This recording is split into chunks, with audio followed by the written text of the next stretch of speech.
Hello everyone, thanks for having me today, and thank you for attending. I know it's late and you are probably attending some party in a few minutes. So the topic today will be about the real adoption of Web3 technologies, and I'm sure that we all have a lot of in common here, believing into what Web3 is about. My name is Frédéric Montagnon. I'm an entrepreneur for 23 years now, always been tech, an engineer, and I discovered and I started my journey with Web3 almost 12 years ago now. So for my Bitcoin maximalist friends, they will be happy to know that I'm including Bitcoin into Web3, because for me it's a question of digital sovereignty. So first of all, when you are in this crowd and in this ecosystem, I think first of all we believe into something, and this is my case. I really believe, deeply believe, that Web3 is a set of principles of architecture that can make our digital world, our digital life, more respectful of our data and more respectful of what we do online. I think this is very important because this is the reason why we are all fighting for. Now, if we really believe into the value of Web3, we have to chase for the real adoption of Web3 technologies, and we need to be really realistic when we say we are chasing for 1 billion users. We're not talking about people who are buying Bitcoin or whatever centralized platform just to speculate and to be exposed to the price of a digital asset. We are talking about people who are really using, at a certain layer, a set of technology, a set of principles of architecture that really make their digital experience better. And it's not just holding Bitcoin on Revolut that can make a change. So when it comes to chasing for the billion users, actually there are two tracks, and I will share with you my journey in crypto. The first is we can decide to work and to build application directly for consumers, for end users. And it definitely, it's useful, and I know that a lot of people are working on developing social networks, developing financial applications, and a lot of digital asset that makes the life of directly people better. But the reality is that my close friends, my parents, essentially my mother, will never use directly a digital asset. So building application for this kind of people, maybe we can reach 1 billion people, but when? Not for the short term, and I don't even imagine where we can imagine to have random people, mainstream people using Web3 technologies directly, and realizing that it's better for their digital sovereignty to use a new application rather than Facebook. And the reality is, and I will not ask that with you today, but generally speaking, when I have a presentation, I ask to the crowd who is using WhatsApp. Of course, everyone is using WhatsApp or Telegram, or a minority of people don't use it. The reality is that we should use something else, but it's not what we do. So there is another track, which is trying to leverage people who are already in contact with end consumers, with end users, and try to solve problems for them to deploy technology, to put this technology in the hand of end users. And this is where I'm going to. Actually, making B2B, addressing people that brands have, when you see the reach of global brands, so basically every single person on earth is consuming, is buying products from brands, it means that if at a certain level you manage to solve problem at a brand, and if you manage to make them switch from Web 2.0 architecture to Web3 architecture, you basically put in the hand of end user some technology that will definitely change their life and move the market from a place, Web 2.0, to a new place, to a new architecture. And when you go further, you think, okay, what kind of application, what can be different for brands from what they use to experience? And actually, as we are talking about the internet of ownership, Web3 is the internet of ownership, We can imagine that digital asset can represent the ownership of a real asset also. And you probably already heard about this narrative. We can use digital asset, we can use Web3 architecture, Web3 principle in order to represent the ownership of a real product. Let's say, as an example, for a watch. And this ownership can be represented by an NFT, which is a base layer for building other application, other experience, other relation with a brand and a consumer. And at Ayani, and I would like to share with you what our insights and our journey.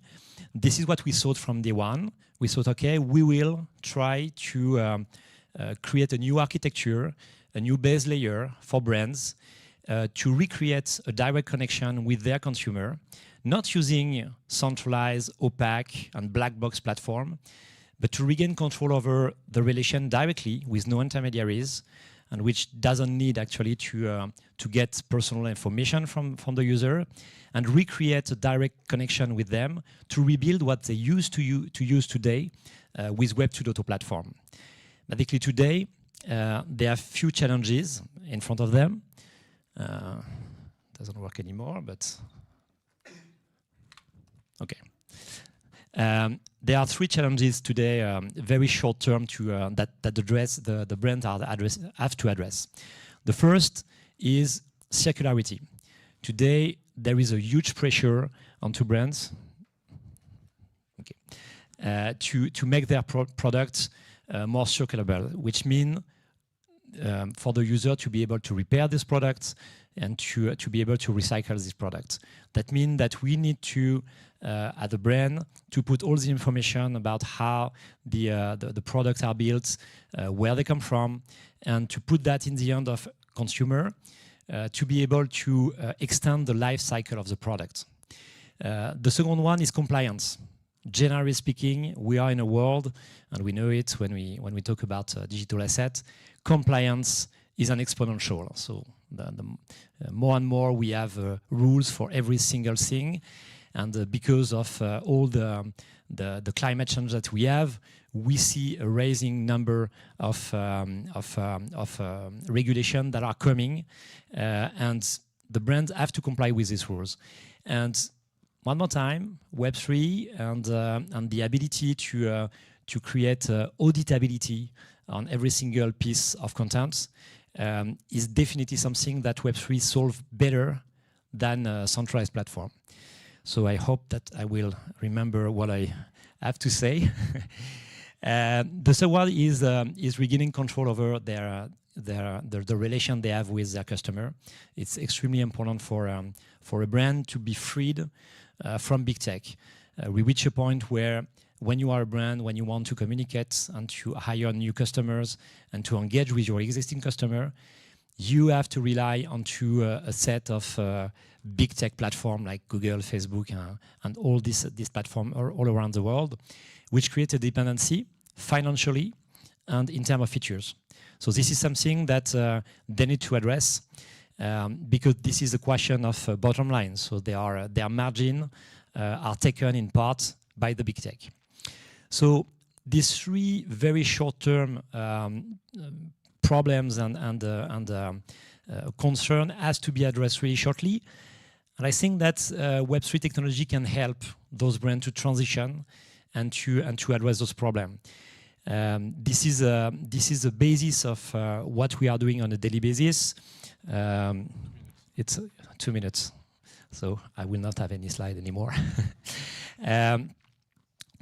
What we are doing, and I wanted to share with you some figures about what we do at Ayani. We develop a really base layer, a protocol for brands to be able to issue NFTs that represent the ownership of a product, what we call digital product passport. By the way, there is a regulation that is coming all across Europe, and very shortly, every single brand putting on the European market a product will have to associate information about the product they are selling or distributing digitally to be able to inform the consumer and to make the circularity possible. So one more time, repairing a product and recycling a product. So what we do as Ariani, we create a very low-level protocol to issue NFT for the ownership, to represent the ownership of a product, to enrich those NFTs. Enrich those NFTs mean adding information all along the life cycle of a product. Let's say you repair a watch, you want to have a stamp that you repair the watch at a certain shop, and you will have this information on chain that is auditable for the next owner of this watch. And third thing, and probably the most important one, our protocol enables the possibility to message a digital passport, so to message an NFT, which means that you can, as a brand, communicate directly with no intermediaries to the owner of the NFT, and this enables basically all the services that you want to create over your product. These are really real use case, real usage for brands solving real problems. And get back to my point on where are the next billion users.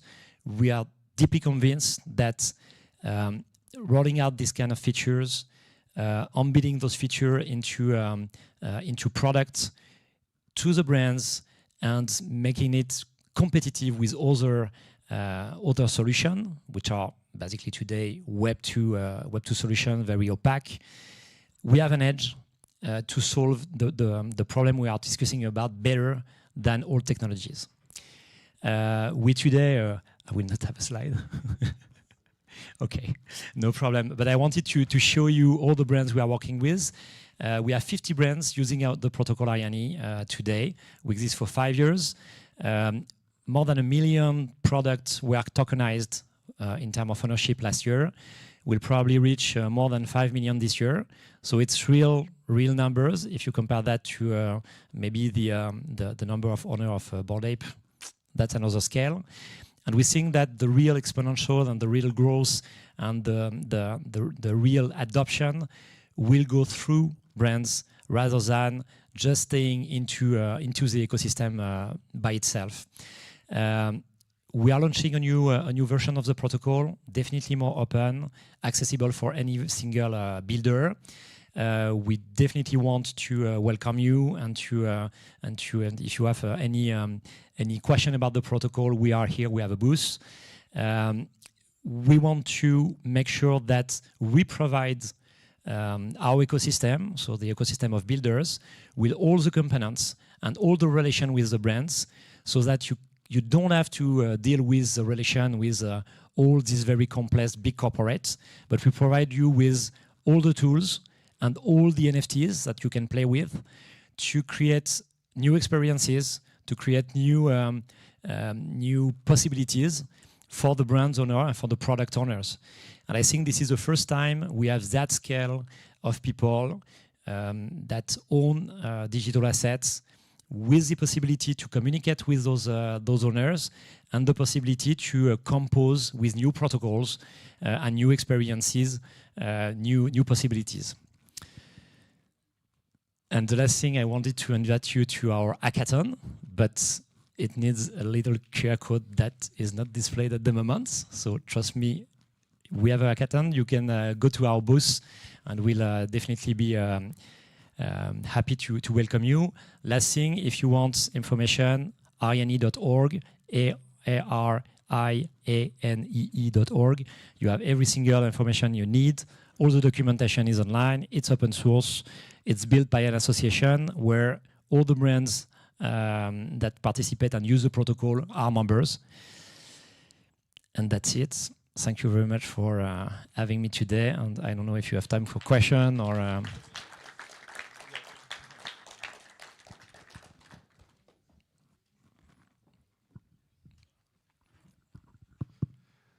Questions? Anyone?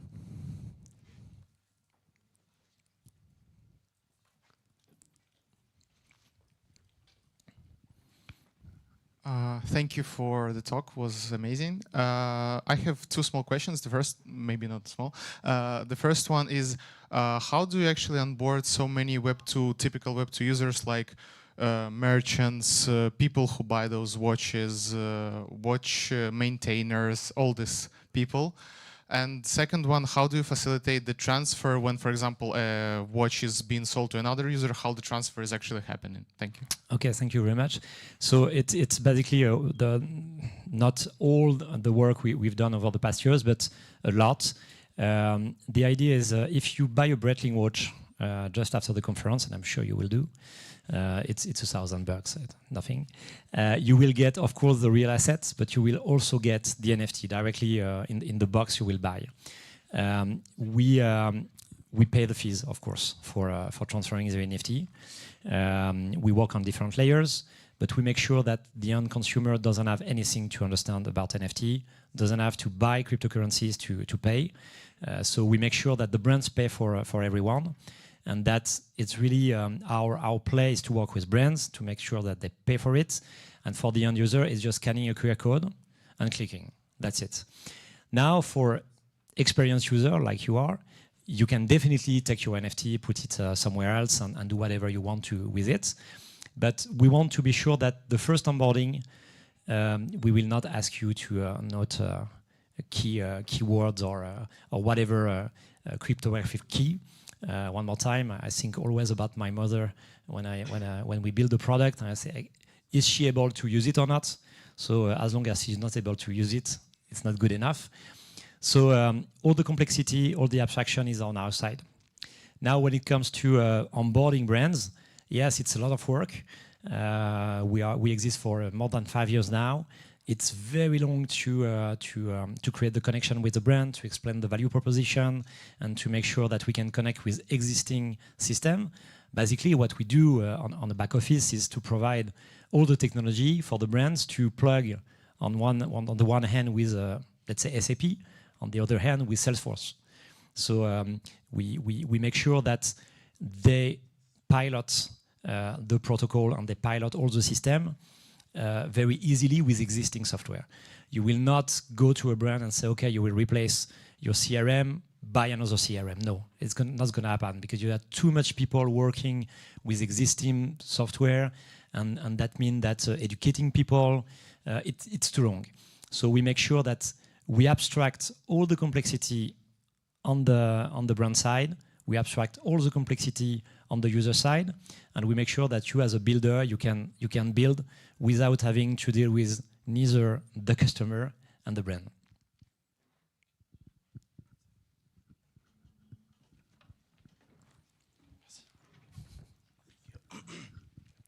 I need to know what is the link between the NFT and the items, the watch. So it's a digital passport. So think about the passport for a real human. You will not inject a chip in your arm to prove that this is your passport.